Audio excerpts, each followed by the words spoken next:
Paul répondait, notre capacité, au contraire, vient de Dieu. Il nous a aussi rendus capables d'être ministres d'une nouvelle alliance, de Corinthiens 3, 5 et 6. La réelle efficacité de la vie de cet homme n'était d'aucune manière négative, car elle venait du ciel. Ce n'était pas parce que Paul était un homme puissant avec une forte volonté qu'il pouvait aller de l'avant.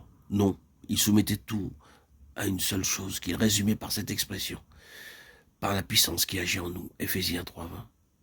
Ici, c'est une autre énergie qui est responsable de tout. Il y avait certainement eu dans la vie de Paul, comme aussi, sans aucun doute, dans la vie du Seigneur Jésus, des moments où il n'avait pas pu aller de l'avant, des temps de lassitude, sous la sentence de mort. Mais combien de fois ce serviteur de Dieu s'est levé pour aller de l'avant, alors que c'était humainement impossible? L'énergie doit être l'énergie de Dieu et non pas la force motrice de l'homme. Une fois de plus, l'impact de ces vies, de toute cette activité, c'était l'impact du ciel, l'écho du céleste. Nous faisons une erreur quand nous attribuons certaines choses au côté naturel des serviteurs de Dieu. Et c'est particulièrement vrai pour ce qui concerne Paul. Nous commettons une grande erreur. Les hommes ont pris l'habitude de parler du merveilleux pouvoir de l'intellect de Paul, de sa capacité de récupération, de survie et de persévérance. Paul peut avoir eu un cerveau merveilleux, mais de ce merveilleux cerveau n'a pas jailli la révélation que nous avons obtenue par lui.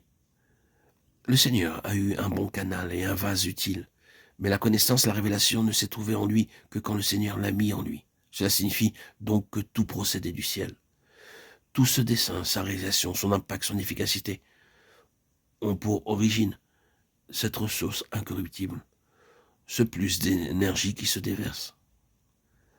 Remercions Dieu pour cette fontaine inépuisable d'énergie spirituelle. C'est une très grande réalité. Vous et moi, nous avons besoin d'apprendre à connaître tout ce que nous avons dans les ressources de Christ pour faire et pour accomplir son œuvre.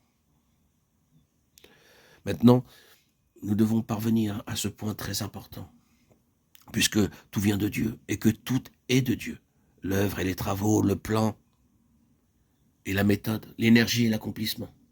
Et tout est en Christ et pour nous, selon sa volonté. Car tout procède du Seigneur.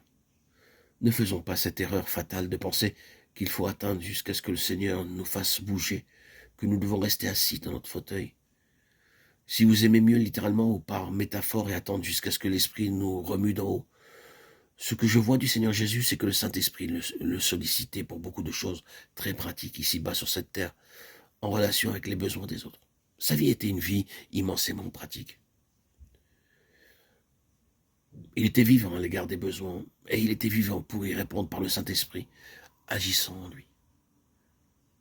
Il était vivant pour ses besoins.